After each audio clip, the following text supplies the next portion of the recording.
The crowd moved like a single living body, pulsing down the avenue in waves of voices and raised signs.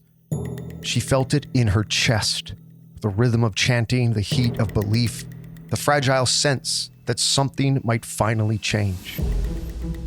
Faces blurred around her, strangers bound by purpose, their energy lifting her forward. Then the sound came, sharp, cracking, wrong. At first, she didn't understand. A canister clattered across the pavement, spinning, hissing. Someone screamed. The air shifted. It hit her eyes like fire. She gasped, choking as the world dissolved into a burning fog. The chants fractured into panic. People surged in every direction, trampling signs, colliding, falling. Another crack, another plume. The street became chaos. She tried to breathe but couldn't. Tears streamed down her face, blinding her. Hands shoved her from behind. Someone grabbed her arm, then vanished. Sirens wailed, impossibly loud, closing in. Run, her body told her. Run now. She stumbled forward, half blind, lungs seizing, heart hammering against her ribs. Around her, the movement had turned desperate, no longer united, only escaping. Behind her, the smoke thickened. The voices changed, and she ran. No longer protesting, only surviving. They go out onto the streets in Tehran, and in a place called Jaleh Square, in the sort of east of Tehran, not far from the National Parliament, there's a confrontation between protesters and these army troops. The troops fire warning shots telling people to disperse. They don't disperse. There's all kinds of different accounts of what happens next. I'm David Boris, and this is Hostile History, a podcast where we go inside defining conflicts and rebellions. I'm once again joined by fellow historian Roham Alvandi from the London School of Economics and Political Science as we travel back in time to chart what happened after the monarchy lost control and revolution set in. This is Iran, Oil, Power, and Protest Part 2, The Road to Revolution. As you might remember from the last episode, by 1977, Iran looked powerful from the outside. Under Mohammad Reza Shah Pahlavi, oil money was flowing. He had centralized power and had close ties to the United States. But as Tehran expanded, beneath the surface that progress came at a cost. Inflation was on the rise, making basic goods expensive. Over the previous decade, the rapid modernization had created winners but left millions behind, which meant something was brewing, and as whispers and complaints simmered, the government continued to crack down. But the pressure was too much, and even internationally, things were shifting, because in the United States, President Carter began emphasizing human rights and subtly encouraged the Shah to loosen repression. So the Shah, worried that he's going to alienate the United States, begins to carry out a liberalization policy in Iran, slightly loosening controls in order to satisfy the Americans and get ahead of this kind of chorus of criticism of his human rights record in the United States and throughout the world. But what that does is it unleashes all of these forces. All this pent-up anger and frustration suddenly begins to blow, and the Shah doesn't know how to cope with it, doesn't know how to handle it. But really the problem was that he didn't know whether to essentially concede everything that these people wanted and kind of go back to being that constitutional monarch that he'd been before 1953, or instead to kind of crack down and use this massive army that he has and the security service, Savak, to rein them in. And he's afraid to do that because he thinks if he does that, it's going to completely alienate the Americans from him and destroy whatever legitimacy is left, of his dynasty. So that's a kind of almost Shakespearean tragedy, of the fall of the Shah. That's Roham Alvandi. He is an associate professor at the London School of Economics and has written extensively on Iran's modern history and the history of U.S.-Iranian relations. He has worked for the UN and even was a visiting professor at the University of Tehran. He said that once the Shah eased up on dissidents, it gave people space to speak. Most people date the beginning of the revolution from around sort of late 1977. Because of the Shah's liberalization, you began to see more and more expressions of open dissent in Iran. A lot of the political organizations and also civic organizations that had basically disappeared from the Iranian landscape, gone underground, become dormant, they reappear in 1977. Opposition groups like the National Front, the Liberation Movement of Iran, but also civic groups like the Iranian Writers Association and the Iranian Bar Association, believe it or not. You have this beginning, and they're kind of testing the waters. They start to test the waters. The Writers Association organizes 10 nights of poetry reading at the Goethe Institute, the German Cultural Institute in Tehran. Now, you might think, what's so radical about poetry reading? Well, they invite all the leading kind of radical left-wing poets who come and in very sort of thinly veiled terms denounce the Shah to, massive audiences of university students and others.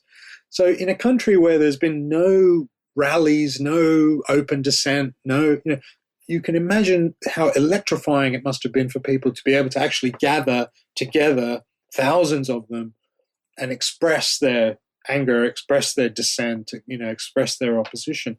And this wave carries on into 1978. And again, the Shah makes a catastrophic mistake. And that mistake was that his government went after the exiled cleric, Ruhollah Khomeini. His popularity begins to grow in Iran in the 1970s as the opposition to the Shah becomes more and more radical.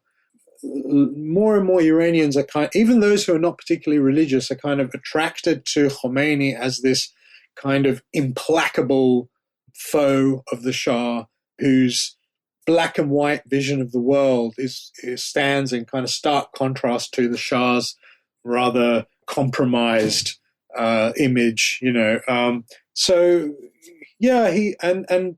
The Iranian government makes a terrible mistake in 1978 by asking the Iraqis, Saddam Hussein's government in Iraq, to expel Khomeini, thinking that if they get rid of Khomeini, he's too close to Iran and Iraq, he has lots of followers in Iran. If they can get him somewhere further away, that would be better. It's a terrible mistake because Khomeini's very clever and astute advisors take him to Paris because Iranians don't need a visa to go to France at that time. And so Khomeini, despite the fact that he hates Paris, this kind of den of sin and iniquity, but he kind of agrees to go there. But that, of course, means that in Paris, the entire world's media has access to him, and all his followers from all over the world, including from Iran, can go and visit him and meet with him, and so he very quickly becomes his little headquarters in the suburbs of Paris in a place called Neauphle-le-Château, this kind of quiet little town just outside of Paris, becomes essentially the headquarters of the Iranian Revolution. And he begins speaking to the world's media. He will speak to anyone. You've got, you probably people have seen on YouTube the videos of Khomeini giving interviews to Mike Wallace for 60 Minutes. But he also, he gives an interview to Penthouse magazine, just to give you a sense of how savvy, these revolutionaries were. They want to get their message out. They want to raise their profile as the, leaders of the revolution. And they want to also reassure Western audiences that, the West has nothing to fear from this revolution in Iran. The oil will keep flowing. Once Khomeini comes to power, he'll be anti-communist, So it's a process of, convincing the West that, they should dump the Shah and support the revolution and support Khomeini, but also raising Khomeini's profile as the kind of main leader and spokesperson of the revolution. And they're very, very successful at doing that. In stark contrast to the Shah, who's completely mismanaging the revolution inside Iran, vacillating, giving concessions on the one hand, one day, cracking down another day, trying to make deals with the opposition that don't go anywhere because he never offers enough to actually convince them to break with Khomeini. And so, as Khomeini's star is rising, the Shah's is sinking. The turning point came from something small. The Shah orders a government-linked newspaper to write an article attacking Khomeini, which is published on January 7th, 1978. Basically saying that Khomeini's family are actually somehow connected to the British because they originated from India, which is not true. I mean, his grandfather had lived in India for a while. But, the implication was that, playing on these Iranian conspiracy theory, this conspiracy theory mentality, the line that he wanted to push was that, somehow the British are behind Khomeini and the rise of sort of this Islamic opposition in Iran. And this massively backfires because, Khomeini's followers are outraged and there are protests, in Iran. And what happens is that the police shoot some of these protesters, and that then begins a cycle of protests in Iran. Because in the Shia Muslim tradition, when somebody dies and you have a funeral for them, 40 days later, the mourners gather again to remember to sort of commemorate the person who died. So you get this 40-day cycle where a protester is shot, there's a funeral, that becomes an occasion for a protest, right? Then 40 days later, they gather to remember them, somebody gets shot again, and this kind of cycle goes on, and it basically never stops throughout 1978. And there are ebbs and flows. A rhythm of unrest that never really stops. Instead, it picks up speed. It gets bigger and louder, and winter turns to spring, and by summer, the unrest was no longer local. It was national. For example, in the summer, in August 1978, they set fire to a cinema in the city of Abadan in the Iranian south. It's a big oil refining city. And, things like cinemas and restaurants and casinos and bars had become targets of attacks by Khomeini's supporters as kind of symbols of Western cultural corruption. But what was really shocking about the fire at the Cinema Rex in Abadan was that, they chained the doors shut and 200-300 people died inside, as this cinema burnt down. And what they did is they blamed it on the Shah. They said, this was a deliberate act of arson on the part of the Shah's security service to kind of to destroy the reputation of the opposition, And in that climate, a lot of people believe them. A lot of the opponents of the Shah who were perfectly happy to believe the worst about the Shah and Savak and so on, believe them. Of course, years later, we found out this wasn't the case. This was actually Khomeini's supporters who did this. But basically, the Shah is, struggles to find a formula to control these protests. He doesn't want to crack down. He's reluctant to use the army. The army itself is really not equipped to deal with this situation. I mean, the army's not trained to deal with protesters, and it's a conventional army that's designed to protect Iran's borders. And the police are completely overwhelmed. They don't even have sort of basic things like tear gas or water cannon. They're kind of desperately asking the Americans to provide them with this kind of police equipment to be able to deal with the protests. And the Shah kind of appoints one prime minister after another in the hope of, finding somebody who can deal with this opposition, to kind of make some kind of deal with the opposition to stop this rising kind of crescendo of violence. But none of them are really successful. There was a sense that the state had lost control and legitimacy, and the Shah declared martial law to try to restore order and maintain control. On September 8th, Thousands gathered in Tehran's Jaleh Square.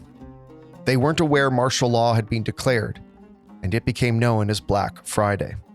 There's a confrontation between protesters and these army troops, and the troops fire warning shots telling people to disperse.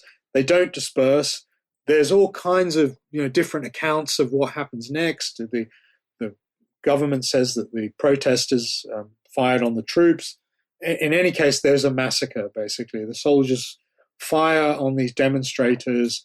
Quite a number of them are killed. We now know it was something in the order of sort of 80 to 90 people killed on that day. But at the time, the fantastic accounts that were told was that, thousands had been killed at Jaleh Square. And that basically puts the nail in the coffin of any real likelihood of any kind of deal between the Shah and the opposition. The Shah then appoints a military government, which tries again to kind of get the situation under control. He makes a speech on national television, essentially apologizing to Iranians and famously saying, "I have heard the voice of your revolution." Something shifted after that.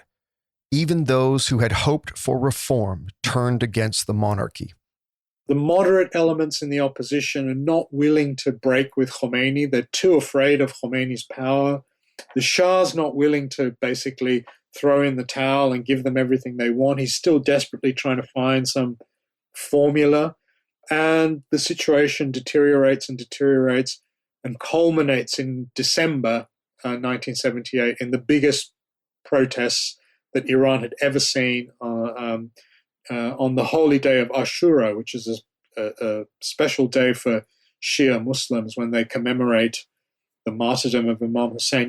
Millions of people come into the streets of Tehran.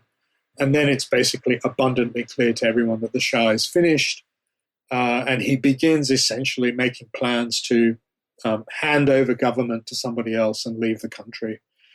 And he finds the only person who's willing to do it is Shahpur Bakhtiar, who was a long-time opponent of the Shah, a follower of Mossadegh, really brave man who had fought in the French army during the Second World War when he'd been a student in France, a real Democrat who basically knows what's coming if Khomeini comes to power, and against all odds accepts the premiership and tries desperately to convince the opposition to support him in finding some kind of democratic formula that would exclude Khomeini from power, that would, try to put Iran on course for some kind of democratic future. But it's absolutely hopeless because at that point, Khomeini is so popular in Iran that nobody's willing to defy him and nobody's willing to work with Paul Bakhtiar. And so eventually his government collapses in February, and the government that Khomeini appoints essentially takes over the provisional government of the Islamic Republic. What had begun in 1977 as dissatisfaction had become, by the end of 1978, something unstoppable. So yeah, it's a story of it takes about a whole year, the process, but it's sort of one blunder after another by the Shah on the one hand, and Khomeini sitting in Paris, absolutely defiant, refusing to compromise, knowing that if he just exerts enough pressure, he will topple the Shah eventually. By early 1979, strikes had crippled the economy. Millions were in the streets. The military's loyalty was uncertain. On January 16th, Mohammad Reza Shah Pahlavi left Iran, and he would never return. What came out of the revolution was not what anyone really expected. The idea of clerics ruling Iran had no precedent in Iranian history. I mean, most people, including the American observers, but most of the opposition in Iran itself kind of assumed that the fall of the Shah would probably lead to something like what had prevailed in the Mossadegh era. Essentially, you would have a kind of nationalist government of, sort of relatively modern political figures, with sort of Khomeini and the clergy and these kind of people in the background, more as a kind of spiritual or religious figures, but not sort of running the country. After 15 years in exile, Ruhollah Khomeini flew back into Tehran. Millions flooded the streets, but the revolution hadn't been fully defined. Different groups believed they had a role in shaping Iran's future, but Khomeini had his own agenda. Khomeini had other ideas, and so did his lieutenants in Iran. And so once he comes back to the country in February from exile, he begins the process essentially of eliminating one by one all the other factions that had supported the revolution, gets rid of the liberal nationalists, gets rid of the communists. Anybody who doesn't subscribe to his kind of very extreme version of political Islam, he manages to sideline, and he concentrates all power in his own hands. And so what emerges from that is something that never existed, an Islamic Republic, a theocracy that also has, elected institutions like a parliament and a presidency. And so, Khomeini begins to try to roll back the westernization, the modernization, that the Shah had implemented over the years. Of course, Iranian women become one of the prime targets of Khomeini's policies, and they're actually the first to protest against Khomeini are Iranian women. In March 1979, International Women's Day, they come onto the streets protesting against the imposition of forced veiling in Iran. So, but it's a gradual process. He's able to do it because he rests his power on the idea of anti-imperialism, of defending Iran against Western domination. He really evokes these kinds of themes in order to rally popular support for his regime.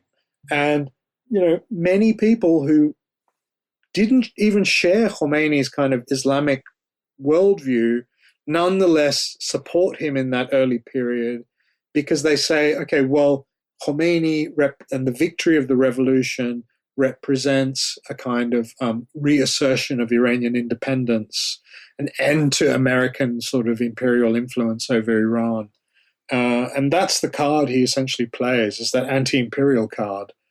The rest of it, shutting down any kind of free discussion, debate, taking away rights from all this is a kind of done as a secondary measure and is done very slowly and gradually until, Iranians wake up one day and find that they're living in a Islamic theocracy. And by that point, it's too late to be able to reverse, the process that Khomeini had started.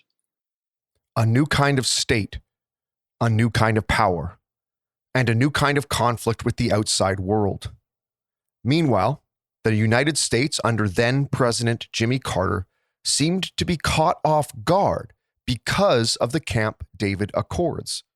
Nobody really in Washington was paying much attention to what was going on in Iran until really around November of 1978, so just a few months before the Shah left Iran. Carter administration was focused on Camp David negotiations between Israel and Egypt. They were trying to get a second SALT treaty with the Soviet Union. So Iran was not sort of high on the agenda. And the basic assumption was that, if things get really bad in Iran, the Shah will crack down and he will survive anyway. So no one was really expecting that he would actually essentially concede power to the opposition and leave the country.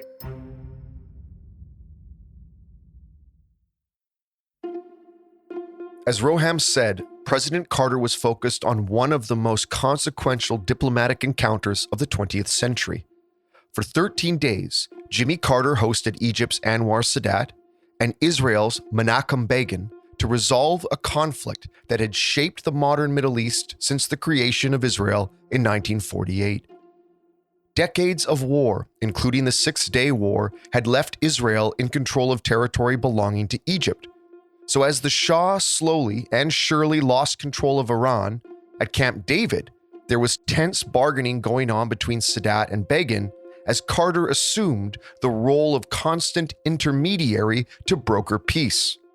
Iran was a blind spot for Carter as he signed the accords at the White House on September 17, 1978, because it was a rare moment of diplomatic breakthrough as it would give birth to the first treaty between Israel and an Arab state. Anwar Sadat and Menachem Begin would share the 1978 Nobel Peace Prize because of it. But as we said, these negotiations pulled focus from Iran, and by early 1979, the US was left scrambling with the situation in Tehran. The United States had no real contact with the religious opposition to the Shah, with Ayatollah Khomeini.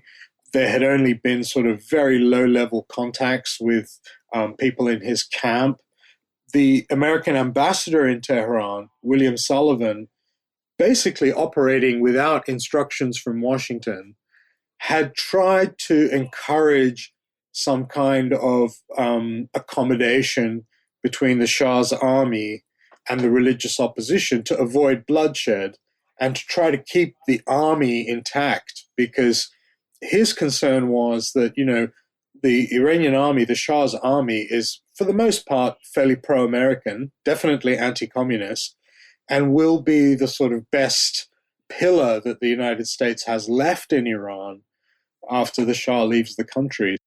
It's important to note that the reason the US wanted to keep some pro-American factions in Iran is because all of this was happening against the backdrop of the Cold War. Geography hasn't changed. Iran is still the neighbor of the Soviet Union. Iran still wants to be exporting its oil to the United States and to Western markets. Iran still wants a stable and secure Persian Gulf. So all of these things are still relevant, particularly after the Soviet Union then invades Afghanistan in December 1979. So the Soviet threat takes on a whole new kind of meaning in that context. By now, the United States was trapped in a crisis it barely understood. The revolution had hardened into something more radical than Washington had anticipated. The new Islamic Republic, guided by Khomeini, defined itself not only in opposition to monarchy, but in opposition to American influence. President Jimmy Carter faced a crisis that seemed to defy the usual instruments of power. Military retaliation risked catastrophe. Negotiations seemed futile. The US now found itself watching events unfold from the outside. And then just before Christmas, Soviet forces crossed into Afghanistan, beginning the Soviet invasion of that country. To Washington, it looked like something far more ominous, and they struggled to get an ally in Tehran, even though Khomeini was anti-communist. For that first year, there's still a possibility that there's going to be some kind of normal relationship. But essentially what happens is that the more radical elements of the revolution on the left, sort of the Iranian Marxist left, as well as more radical Islamists who are around Khomeini, are really unhappy. They didn't make a revolution for nothing to change. The whole idea was that this was going to be a big revolution, like the Chinese Revolution or the Cuban Revolution. There's actually an attempt to take over the US Embassy on Valentine's Day in February 1979 by the radical left, and it doesn't work. They try to take over the embassy. You might have seen the famous picture of Ambassador Sullivan on the cover of Newsweek magazine with these revolutionaries sort of surrounding him.